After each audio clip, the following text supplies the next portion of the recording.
নমস্কার, নবীন ত্রিপুরা বাংলা সংবাদে আপনাদের স্বাগত। আপনাদের সাথে আমি মোনালি। সংবাদ শুরুতে দেখে নিন আজকের দিনের বিশেষ বিশেষ সংবাদের এক ঝলক। বরজলা হায়ার সেকেন্ডারি স্কুলে চোরের হানা, আবারও পারিবারিক দ্বন্দ্বে রক্তাক্ত সোনামুড়ায় স্বর্ণ পাচারকে কেন্দ্র করে খুনের ঘটনায় ফের ক্ষোভ এলাকাবাসীর। সাবরুমে অনুষ্ঠিত হয় দীপাবলি উৎসবের প্রস্তুতি বৈঠক। শান্তির বাজারে শুরু হয়েছে রাজ্যভিত্তিক হজাগরি festival. Tripura board of secondary education বৃদ্ধি করল পরীক্ষার ফি। আগরতলায় তৃণমূল কংগ্রেসের রাজ্য ভবনে হামলার প্রতিবাদে এনসিসি থানায় ডেপুটেশন তৃণমূল নেতৃত্বে। নিজের মেয়ের জন্মদিনকে স্মরণীয় করে তুললেন এক সাংবাদিক। আনন্দের দিনটিকে উৎসবের সীমারেখা ছাড়িয়ে পৌঁছে দিলেন সমাজসেবার মঞ্চে। দেখুন শান্তির বাজারের সাংবাদিক রাহুল সাহার মানবিক উদ্যোগের এই সুন্দর দৃষ্টান্ত। সত্যনিষ্ঠার সঙ্গে সংবাদ পরিবেশনের পাশাপাশি সমাজের প্রতি দায়বদ্ধতাও যে এক সাংবাদিকের নৈতিক কর্তব্য, তারই এক উজ্জ্বল দৃষ্টান্ত স্থাপন করলেন শান্তির বাজারের সাংবাদিক রাহুল সাহা। বুধবার ছিল রাহুল সাহার একমাত্র কন্যা সন্তান রূপসা সাহার জন্মদিন। দিনটিকে শুধুমাত্র আনন্দ আর উদযাপনের মধ্যে সীমাবদ্ধ না রেখে তিনি বেছে নিলেন সমাজসেবার পথ। কন্যার জন্মদিন উপলক্ষে এক গুচ্ছ সামাজিক কর্মসূচি হাতে নিলেন তিনি। এদিনে বাইখোড়া প্রাথমিক স্বাস্থ্য কেন্দ্রে কর্তব্যরত চিকিৎসক এবং চিকিৎসাধীন রোগীদের মধ্যে মিষ্টি এবং ফল বিতরণ করেন রাহুল সাহা। জানা গেছে ভবিষ্যতেও সমাজের বিভিন্ন স্তরে এমন মানবিক উদ্যোগ হাতে নেওয়ার পরিকল্পনা রয়েছে সাংবাদিক রাহুল সাহার।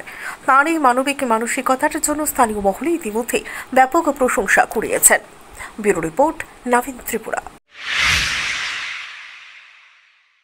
সাবরুমের রতনমণি এডিসি ভিলেজের তারুং জনজাতি অধ্যুষিত গ্রামে চেন্দামণি বৌদ্ধবিহারে অনুষ্ঠিত হল কঠিন চিবর দান উৎসব।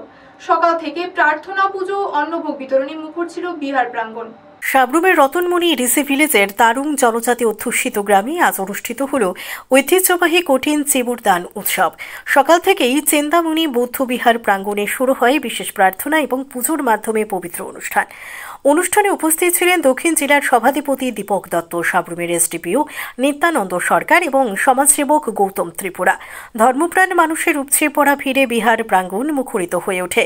দিনভর ধর্মীয় আচার অনুষ্ঠান শেষে উপস্থিত হাজারো ভক্তের মধ্যে অন্নভোগ বিতরণ করা হয়। বৌদ্ধ বিহারের সম্পাদক মাইলা ফ্রুমগ সংবাদ মাধ্যমে জানান, এই অনুষ্ঠানে উপস্থিত দক্ষিণ জেলার সভাধিপতি দীপক দত্তের হাতে বিহার উন্নয়নের দাবিপত্র পেশ করা হয়েছে। ধর্মীয় সৌহার্দ্য এবং সম্প্রীতির বার্তা নিয়ে অনুষ্ঠিত কঠিন চিবর দান উৎসব ঘিরে এলাকায় উৎসবমুখর পরিবেশ দেখা দিয়েছে। ব্যুরো রিপোর্ট, নবীন ত্রিপুরা। বরজলা হায়ার সেকেন্ডারি স্কুলে চোরের হানা, বিজ্ঞান ল্যাব থেকে উধাও প্রায় 5 লক্ষ টাকার জিনিস। দুর্গাপুজোর ছুটির ফাঁকে ঘটল বড় চুরি, তদন্তে নেমেছে পুলিশ। আগরতলার বরজলা হায়ার সেকেন্ডারি স্কুলে ঘটে ভয়াবহ চুরির ঘটনা। দুর্গাপুজোর ছুটির ফাঁকে চোরের দল স্কুলের বিজ্ঞান ল্যাব এবং অফিস কক্ষ ভেঙে নিয়ে যায় একাধিক মূল্যবান সামগ্রী। চুরি যাওয়া জিনিসের মধ্যে রয়েছে কম্পিউটারের সিপিইউ, পাখা, ইলেকট্রিক তার সহ বিজ্ঞান ল্যাবের গুরুত্বপূর্ণ যন্ত্রপাতি। স্কুল খুলতে শিক্ষক শিক্ষিকারা চুরির ঘটনাটি প্রত্যক্ষ করেন এবং সঙ্গে সঙ্গে পুলিশকে খবর দেওয়া হয়। ঘটনাস্থলে পৌঁছে রামনগর আউটপোস্টের পুলিশ তদন্ত শুরু করে। প্রাথমিক অনুমান প্রায় 5 লক্ষ টাকার জিনিস চুরি হয়েছে। স্কুল কর্তৃপক্ষ জানিয়েছেন, বিদ্যালয়ের নিরাপত্তা ব্যবস্থা দীর্ঘদিন ধরে বেহাল অবস্থায়। তারা অভিযোগ করেন, শিক্ষা দপ্তর বারবার অনুরোধ করা সত্ত্বেও বিদ্যালয়ের পরিকাঠামো এবং নিরাপত্তা নিয়ে কোনো পদক্ষেপ নেয়নি। চুরির ঘটনায় স্থানীয় এলাকায় তীব্র ক্ষোভ দেখা দিয়েছে। পুলিশের পক্ষ থেকে জানানো হয়, ঘটনাটি গুরুত্বের সঙ্গে তদন্ত করা হচ্ছে এবং দোষীদের চিহ্নিত করতে চারদিক থেকে তল্লাশি চালানো হচ্ছে। ব্যুরো রিপোর্ট, নবীন ত্রিপুরা। স্কুলে এসে আমার ইনচার্জ গৌতম দাস ছিলেন। আমাকে ফোন করার পর উনি বললেন যে ম্যাডাম চুরি হয়ে গেছে স্কুলে। তো আমি সঙ্গে সঙ্গে আমার এসএমসি এবং পিসিএসকে জানালাম। আমিও দৌড়িয়ে আসলাম। এসে দেখি আমার অনেক জিনিস চুরি হয়ে গেছে। তো এর মধ্যে আমার বিশেষ করে ফিজিক্স ল্যাবটা খুবভাবে ক্ষতি হয়েছে। অনেকগুলি জিনিস, যেমন microscope, optical bench, metre bridge, মানে অনেক কিছু সব নিয়ে গেছে এবং ড্যামেজ করে দিয়ে গেছে। এছাড়া আমাদের আলমিরা এবং ল্যাবরেটরি সব কিছু টেবিল ভেঙে চুরমার করে দিয়ে গেছে। আর আমাদের সকালের যে স্টোর ছিল মিড ডে মিলের, এখানে গ্যাস সিলিন্ডার একটা, গামলা বড় বড় 2টা বড় দেক, সিপিইউ 9টা আমাদের কম্পিউটার রুমের, ইউপিএস 9টা এবং ভোকেশনাল ল্যাবের যে রুমগুলি সব ডেস্ট্রয় করে দিয়ে গেছে। পুলিশ পার্সনকে জানানো হয়েছে, ওনারাও এসে দেখে গেছেন সকালে। কত টাকা আনুমানিক? 5-6 লাখ টাকা তো হবেই, কারণ কম্পিউটারের ব্যাপার, তো কম্পিউটারের এগুলি দামি দামি সব সরকারি। আর ফিজিক্সের এক একটাই তো অনেক 5013ও আছে, এরকম ল্যাবের অনেক কিছু জিনিস। তারপরে এই বিভিন্ন রুমের বাইরের সমস্ত কেচিং কেটে ওয়্যারগুলি নিয়ে গেছে এবং কানেকশনগুলি মানে সব কানেকশন ডিসকানেক্ট করে দিয়ে গেছে, এবং ফ্যান 5টার মতো ফ্যান এর আগেও আমাদের মানে খুলে নিয়ে গেছে 5টার মতো ফ্যান।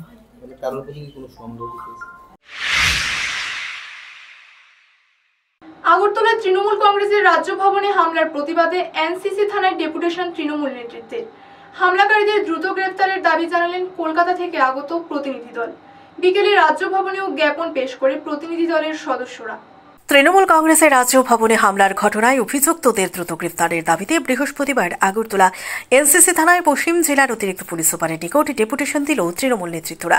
দলের পক্ষ থেকে জানানো হয়, গত দুদিন আগে আগরতলায় তৃণমূল রাজ্য ভবনে যেভাবে দুষ্কৃতীরা হামলা চালিয়েছে তা রাজ্যে আইনের শাসনের অবমাননা। হামলাকারীদের বিরুদ্ধে কঠোর ব্যবস্থা নেওয়ার দাবি জানিয়েছেন নেতারা। এই ডেপুটেশনে উপস্থিত ছিলেন কলকাতা থেকে আগত তৃণমূল প্রতিনিধি দলের সদস্য কুণাল ঘোষ, সায়নী ঘোষ, সুস্মিতা দেব, প্রতিমা মণ্ডল, বীরবাহা হাসদা, সুদীপ রাহা এবং স্থানীয় নেতৃত্ববৃন্দ। ডেপুটেশন শেষে বিকেলে প্রতিনিধি দল রাজভবনে যান। রাজ্যপাল পূর্ব নির্ধারিত সূচির কারণে অনুপস্থিত থাকলেও তার সচিবের নিকট একটি লিখিত জ্ঞাপন জমা দেন তৃণমূল নেতৃত্বরা, যেখানে দোষীদের বিরুদ্ধে দ্রুত ব্যবস্থা নেওয়ার দাবি জানানো হয়। আজ সকালে কলকাতা থেকে আগত প্রতিনিধি দলটি হোটেল থেকে পার্টি অফিসে রওনা দিতে গিয়ে গাড়ি না পাওয়ার অভিযোগ তোলেন। তাদের অভিযোগ, প্রশাসনের একাংশের মততেই এমন বাধা সৃষ্টি করা হয়েছে। ব্যুরো রিপোর্ট, নবীন ত্রিপুরা। আগরতলায় যেভাবে তৃণমূল কংগ্রেসের দপ্তর ভাঙচুর করেছে বিজেপি, সেজন্যই আমাদের নেতৃত্ব, আমাদের শীর্ষ নেত্রী মমতা বন্দ্যোপাধ্যায়, মাননীয় মুখ্যমন্ত্রী পশ্চিমবঙ্গ এবং আমাদের সর্বভারতীয় সাধারণ সম্পাদক অভিষেক বন্দ্যোপাধ্যায় 6 জনের সদস্যের এই টিমটি পাঠিয়েছে। তো আমরা কাল পার্টি অফিসে গিয়েছি, আমরা কাল খতিয়ে দেখেছি গোটা বিষয়টা, ডিজির সঙ্গে মিটিং করেছি। আমরা তারপরে পুলিশের সঙ্গে একটু সবিস্তার করতে চেয়েছিলাম, কিন্তু আজ পুলিশ তার ব্যবস্থা করেছিল। বলে অফিসিয়াল কমপ্লেন দেয়া উইথ ডকুমেন্টস, যারা ঢাকঢোল পিটিয়ে বলছে আমরা ভেঙেছি, যাদের ভিডিও দেখা যাচ্ছে, করতে হবে, তাদের ধরতে হবে, তাদের বিরুদ্ধে আইনি প্রসেস শুরু করতে হবে। আমরা সেগুলো পুলিশকে দিয়েছি। রেসপেক্টেড এএসপি সাহেবের সঙ্গে আমাদের একটা সবিস্তার কথা হয়েছে।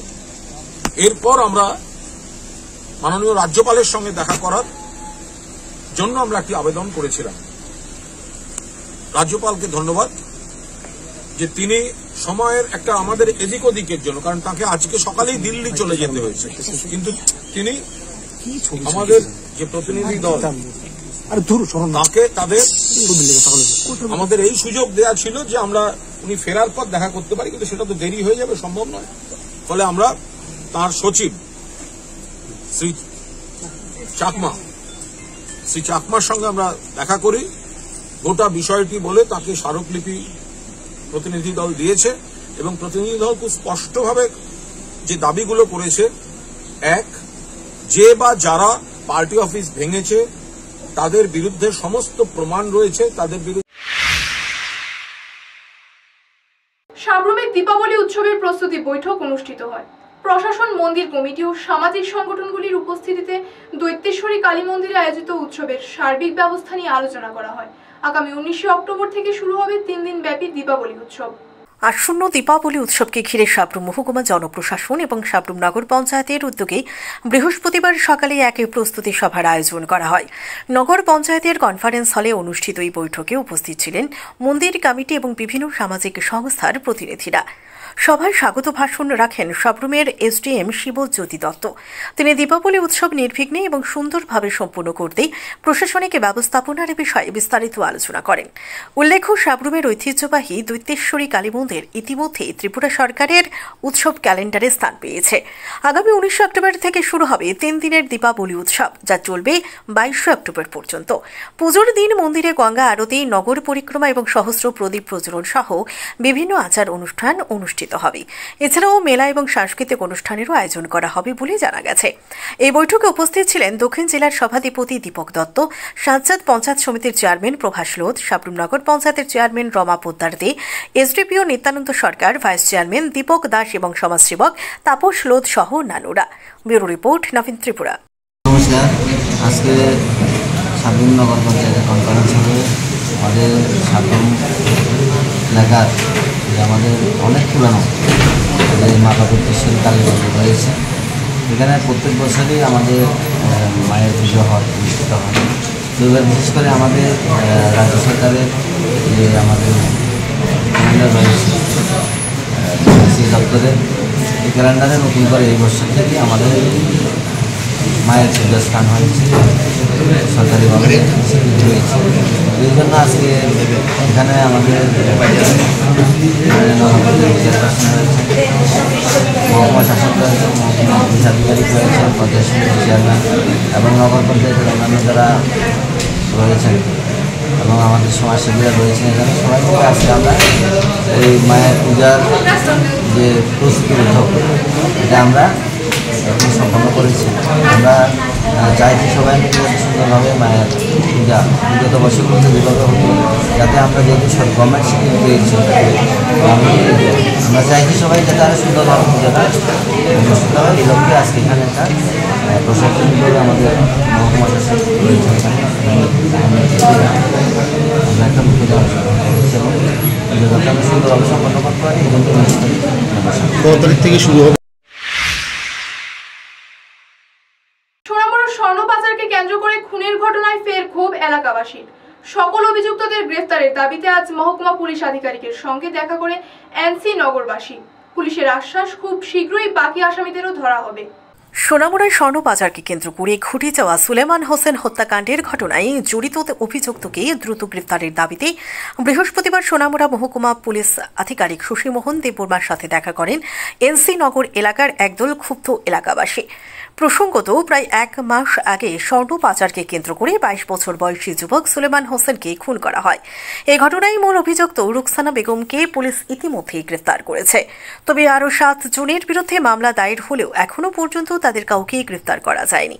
এই পরিস্থিতিতে ক্ষোভে ফেটে পড়েন স্থানীয়রা। তারা আজ পুলিশ প্রশাসনের নিকট তীব্র প্রতিবাদ জানান এবং সতর্ক করে দেন আগামী 7 দিনের মধ্যে বাকি অভিযুক্তদের গ্রেফতার করা না হলে বৃহত্তর আন্দোলনে নামবেন। এদিকে মহকুমা পুলিশ আধিকারিক শশীমোহন দেববর্মা এলাকাবাসীদের আশ্বস্ত করে বললেন, তদন্ত দ্রুত গতিতে চলছে, খুব শীঘ্রই বাকি আসামিদেরও আইনের আওতায় আনা হবে। এই বিষয়ে এনসি নগর পঞ্চায়েত সদস্য আক্তার হোসেন জানান, প্রশাসনের আশ্বাসে আপাতত এলাকাবাসীরা শান্ত থাকলেও নির্দিষ্ট সময়ের মধ্যে ব্যবস্থা না নিলে বৃহত্তর আন্দোলনের সিদ্ধান্ত নেওয়া হবে। ব্যুরো রিপোর্ট, নবীন ত্রিপুরা। এখানে আসলে পুলিশের দুর্বলতা। পুলিশ বলেছিলেন যে তাদের নাকি সোর্স আছে, যে সোর্সগুলি আছেন সোর্সগুলি দিয়েও চেষ্টা করা হচ্ছেন। আমরা আজকে গত 1 মাস হয়ে গেছেন, কিন্তু গত 1 মাস পর্যন্ত আমরা তার কোনো সুরাহা পাচ্ছি না। হ্যাঁ, এখন আমাদের গ্রামবাসীদের মনে হয়েছে যে জিনিসটা ধীরে ধীরে স্থিমিত হয়ে যাচ্ছেন। স্থিমিত যাতে না হয় সে কারণে আজকে আবার আমরা পুনরায় থানাতে এসেছি এবং এসডিপিও সাহেবের সাথে দেখা করেছি এবং কথা বলেছি। এখন পর্যন্ত আমরা যতটুকু জানি 7 জনের বিরুদ্ধে মামলা হয়েছে। 7 জনের বাইরেও আরও আছে, তার মধ্যে একজনকে ওই যে মহিলা যে রুকসানা বেগম তাকেই অ্যারেস্ট করা হয়েছে। এখন সে কোথায় আছে আমরা জানি না, সম্ভবত জেল হেফাজতে। তো আর বাদ বাকি কাউকে অ্যারেস্ট করা হয়নি। আশ্বস্ত করেছেন উনি, আমরা আমাদের তরফ থেকে আমরা যা বলার আমরা বলেছি এবং উনিও আশ্বস্ত করেছেন এবং আমাদের সহযোগিতাও চেয়েছেন। আমরাও বলেছি আপনাদেরকে যথেষ্ট সহযোগিতা করব। আপনারা আপনাদের সোর্স লাগিয়ে দেখুন, আমরাও আমাদের সোর্স লাগিয়ে আমার গ্রামবাসীর পক্ষ থেকে আমরাও সোর্স লাগিয়েছি, দেখা যাক কোথায় কি আছে না আছে। শান্তির বাজারে শুরু হয়েছে রাজ্যভিত্তিক হজাগিরি ফেস্টিভ্যাল। মেলার প্রথম দিনেই দেখা গেছে চরম অব্যবস্থা। ঘন্টার পর ঘন্টা লাইনে দাঁড়ানো মানুষ এবং মেলা কমিটির বিরুদ্ধে নানা অভিযোগ। শান্তির বাজার মহকুমার বগাফা দ্বাদশ শ্রেণী বিদ্যালয় মাঠে বুধবার শুরু হয়েছে রাজ্যভিত্তিক হজাগিরি ফেস্টিভ্যাল। মেলার উদ্বোধক হিসেবে উপস্থিত ছিলেন মুখ্যমন্ত্রী ডক্টর মানিক সাহা, সঙ্গে ছিলেন মন্ত্রী শুক্লা চরণ নোয়াতিয়া, বিধায়ক প্রমোদ রিয়াং, দক্ষিণ জেলার সভাধিপতি দীপক দত্ত সহ অন্যান্যরা। মেলা দুদিনব্যাপী চলবে এবং রাজ্যের বিভিন্ন প্রান্ত থেকে ব্যাপক সংখ্যক মানুষ অংশগ্রহণ করেছে। তবে মেলার প্রথম দিনেই চরম অব্যবস্থাপনার ছবি দেখা গেছে। যানবাহন পার্কিংয়ের অপর্যাপ্ত ব্যবস্থায় মানুষ ঘণ্টার পর ঘণ্টা লাইনে দাঁড়িয়ে থাকতে হয়েছে। মেলা কমিটির উপর অভিযোগ, তারা শুধুমাত্র অর্থ উপার্জনের চিন্তা করেছে এবং সরকারি অর্থের যথাযথ ব্যবস্থা ও ব্যবহার উপেক্ষা করা হয়েছে। এছাড়া দোকান ভাড়া দেওয়ার নামে অনেকের থেকে অবৈধ অর্থ আদায়েরও অভিযোগ উঠেছে। মেলা কমিটির চিঠিতে স্থানীয় এমডিসি সঞ্জীব রিয়াংয়ের নামও রাখা হয়নি, জানিয়ে স্থানীয়দের মধ্যে ব্যাপক গুঞ্জন শুরু হয়েছে। মানুষ প্রশ্ন করছে, কেন মেলা কমিটি স্থানীয় এমডিসিকে বাদ দিয়ে মেলা পরিচালনা করেছে। এক কথায় প্রথম দিনে রাজ্যভিত্তিক হজাগিরি ফেস্টিভ্যাল শুরু হয়েছে চরম অব্যবস্থাপনার ছায়ায়, যেখানে জনসাধারণের অসন্তোষ এবং সমালোচনার তীব্রতা লক্ষ্য করা গেছে। ব্যুরো রিপোর্ট, নবীন ত্রিপুরা। এমএলএ মহোদয়া নন্দিতাজিকে বলছিলাম যে যারা এই রিয়াং সম্প্রদায়, দে আর ভেরি ব্রেভ, এবং বেশি হিন্দু দেবদেবীদের পূজা অর্চনায় ওনারা করে থাকেন এবং রিয়াং জনজাতিদের অত্যন্ত, আজকে একটু আগে আমরা যার কারণে আজকের এই ফেস্টিভ্যাল যে হুজাগুড়ি যে উৎসব, সেখানে যে নৃত্য, হজগরি নৃত্য আমরা দেখছিলাম, কিন্তু কিছুটা এখানে মডিফাইড ওয়েতে সে হজাগিরি নৃত্যটা আমরা দেখলাম, কিন্তু ট্রেডিশনালি যে নৃত্য সেটা আমরা সবাই জানি। এবং এই নৃত্য কিন্তু এমনিতে না, অনেক এটার মধ্যে ব্যালেন্স, লোকসঙ্গীত, লোকনৃত্য, হস্তকারু, হস্তশিল্পী ইত্যাদির বিষয়ে আমরা বিভিন্ন কর্মশালা আমাদের আইসিআই ডিপার্টমেন্ট থেকে, শিক্ষামূলক ভ্রমণ। আবারও পারিবারিক তদন্তে রক্তাক্ত সোনামুড়া, ধারালো অস্ত্রের কোপে গুরুতর জখম স্ত্রী ও পুত্রবধূ, অভিযুক্ত শ্বশুর এখন পলাতক, ঘটনাস্থলে পুলিশ। আবারও সামাজিক অবক্ষয়ের এক জঘন্য চিত্র উঠে এলো সোনামুড়া মহকুমা থেকে। জানা গেছে, পশ্চিম দুর্লভনারায়ণ অমলকিমুড়া এলাকায় পারিবারিক বিবাদের জেরে শ্বশুরের হাতে আক্রান্ত তার স্ত্রী এবং পুত্রবধূ। স্থানীয় সূত্রে খবর, বৃহস্পতিবার দুপুরে শ্বশুরের নুরুল ইসলাম নিজের স্ত্রী খুসনেহারা বেগম এবং পুত্রবধূ সালমা আক্তারের উপর ধারালো অস্ত্র দিয়ে ঝাঁপিয়ে পড়ে। একের পর এক এলোপাথারি কোপে গুরুতর জখম হন দুজনেই। ঘটনার খবর পেয়ে স্থানীয় ফায়ার সার্ভিসের কর্মীরা দ্রুত ঘটনাস্থলে পৌঁছে আহত দুই নারীকে উদ্ধার করে মেলাঘর হাসপাতালে নিয়ে যায়। তবে তাদের অবস্থা আশঙ্কাজনক হয়ে চিকিৎসকেরা প্রাথমিক চিকিৎসার পরে আগরতলা জিবি হাসপাতালে রেফার করেন। এদিকে ঘটনার পর থেকে অভিযুক্ত নুরুল ইসলাম পলাতক বলে জানায় স্থানীয় সূত্র। ঘটনাস্থলে পৌঁছে সোনামুড়া থানার পুলিশ তদন্ত শুরু করেছে। ব্যুরো রিপোর্ট, নবীন ত্রিপুরা। কি হয়েছে এই ঘটনাটা? আমরা কই জানতাম না, তারা হচ্ছে তুলুন মারা নাম হয়েছে বাইক যে ইনজুর্ড হয়েছে এটা আপনার মেয়ে? আমার অ্যাকচুয়ালি আমার দোকান হচ্ছে সোনামুড়া। আমি আজকে বৃহস্পতিবার বাজার বন্ধ, আমি দুর্লভনারায়ণ আইছি। আমি সপ্তাহে একদিন বাড়িতে, তো আসার পরে বাজারে শুনতে আছি যে মানে নুরুল ইসলাম বউ কোবাইছে এমন শুনতে আছি। তো আমি হঠাৎ বাজার আর দেরি করছি না, গেছি যাই সেটা দেখতে আসি যে তাইনে রাস্তা আর ছেলের বড় হলো বাড়িতে। তখন অ্যাম্বুলেন্সের কল করা হয়েছে। তো অ্যাম্বুলেন্সের কল করার পরে ফায়ার সার্ভিস এসেছে। ফায়ার সার্ভিস আসার পরে আমরা এরপরে এখানে নিয়ে আসি আর কি। বিষয়টা কি বিষয়টা বলতে তারা ফ্যামিলিগত সমস্যা বহুত আগের থেকে শুনতে আসি, কিন্তু অ্যাকচুয়ালি আমি বাড়িতে থাকি না, আমি থাকি সোনামুড়া। স্বামীর নাম কি? স্বামীর নাম হচ্ছে নুরুল ইসলাম। বয়সটা কত? বয়সটা মোটামুটি 50। আর অভিযোগ আর কার বিরুদ্ধে? হ্যাঁ, আরেকজন অভিযোগ করলেন যে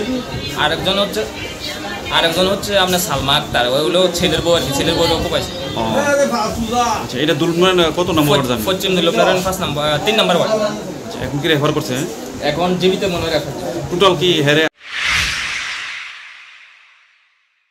Tripura board of secondary education পরীক্ষার ফি বৃদ্ধি করল। আজ সাংবাদিক সম্মেলনে বোর্ডের সভাপতি ডক্টর ধনঞ্জয় গঞ্জ চৌধুরী জানান, মাধ্যমিক ও উচ্চ মাধ্যমিক স্তরে পরীক্ষার পাশাপাশি রেজিস্ট্রেশন সহ মোট 6টি ক্যাটাগরিতে ফি বাড়ানো হয়েছে। নতুন নিয়ম আগামীকাল থেকে কার্যকর হবে। Tripura board of secondary education TBSC board পরীক্ষার ফি কাঠামোতে বড় পরিবর্তন আনল। বৃহস্পতিবার আগরতলায় সাংবাদিক সম্মেলনের মাধ্যমে বোর্ডের সভাপতি ডক্টর ধনঞ্জয় গঞ্জ চৌধুরী ঘোষণা দিয়েছেন। তিনি জানান, দ্রব্যমূল্য বৃদ্ধির সঙ্গে সামঞ্জস্য রেখে পরীক্ষার ফি 6টি ক্যাটাগরিতে বৃদ্ধি করা হয়েছে। নতুন ফি কাঠামো আগামীকাল অর্থাৎ 10 অক্টোবর 2025 থেকে কার্যকর হবে। নতুন ফি কাঠামো অনুযায়ী মাধ্যমিক স্তরে আগে 5টি বিষয়ের পরীক্ষার ফি ছিল 130 টাকা এবং ভোকেশনাল ফি 75 টাকা, মোট 205 টাকা। এখন পরীক্ষার ফি বেড়ে হয়েছে 300 টাকা, ফলে মোট ফি দাঁড়িয়েছে 375 টাকা। উচ্চ মাধ্যমিক স্তরে আগে পরীক্ষার ফি ছিল 160 টাকা এবং প্র্যাকটিক্যাল ফি 75 টাকা, মোট 235 টাকা। নতুন নিয়মে পরীক্ষার ফি বৃদ্ধি পেয়ে হয়েছে 400 টাকা এবং প্রতিটি প্র্যাকটিক্যাল বিষয়ের জন্য 75 টাকা করে দিতে হবে। এছাড়াও রেজিস্ট্রেশন ফি মাধ্যমিক ও উচ্চ মাধ্যমিক উভয় স্তরে 110 টাকা থেকে বাড়িয়ে 210 টাকা করা হয়েছে। বোর্ডের তরফে জানানো হয়েছে মোট 6টি ক্যাটাগরিতে ফি বৃদ্ধি হয়েছে: আবেদনপত্র ফি, রেজিস্ট্রেশন ফি, প্র্যাকটিক্যাল ফি, সেন্টার ফি, রিভিউ ফি, পরীক্ষার ফি। বোর্ডের সচিব দুলাল দে বলেন, অন্য রাজ্যের তুলনায় ত্রিপুরা বোর্ডের পরীক্ষার ফি এখনও অনেক কম। শিক্ষার্থীদের সুবিধা বিবেচনায় রেখে সীমিত পরিমাণে ফি বাড়ানো হয়েছে। শিক্ষা মহলে এই সিদ্ধান্ত নিয়ে মিশ্র প্রতিক্রিয়া দেখা দিয়েছে। কেউ একে সময় উপযোগী বলে মনে করছেন, আবার কেউ মনে করছেন এটি আর্থিকভাবে পিছিয়ে পড়া পরিবারের উপর বাড়তি চাপ বাড়াবে। ব্যুরো রিপোর্ট, নবীন ত্রিপুরা। আমাদের যদি বলি 100 কোটি টাকা পরীক্ষার ফি, দে জাস্ট ডিসবিলিভ ইট, ওরা বিশ্বাস করে না। কাজেই আমরা এখনকার দ্রব্যমূল্য বৃদ্ধি, আজকে এখান থেকে বলুন, আমি ধর্মনগরে পরীক্ষার যারা খাতা প্রশ্নপত্র থেকে বিভিন্নগুলো পাঠাতে গিয়ে যে সমস্ত গাড়িগুলো রিজার্ভ করে পাঠাই, আগে যেখানে 500 টাকায় যেত, এখন 5000 টাকায় ওরা 3বার প্রশ্ন করে। এছাড়া বোর্ডকে রাজ্য সরকার অনুদান দেয় প্রতি বছর 1 কোটি কয়েক হাজার টাকা, কয়েক লাখ টাকা, কিন্তু তাতেও কিছুতেই আমরা সামাল দিতে পারছি না। আমাদের যেটা বোর্ডে, যেটা গভর্নিং বডি আছে, অনেক 3 জন এমএলএও আছেন এই গভর্নিং বডিতে, এখানে অ্যাডভোকেট আছেন, বিভিন্ন জন সমাজের ব্যক্তি আছেন, অনেকজন হেডমাস্টার, প্রিন্সিপাল, অনেকে যুক্ত আছেন। প্রত্যেকে বসে এরা সিদ্ধান্ত নিয়েছেন এই ফি স্ট্রাকচার এখন হওয়া উচিত। কষ্ট হলেও আমাদের এছাড়া এখন আর উপায় নেই।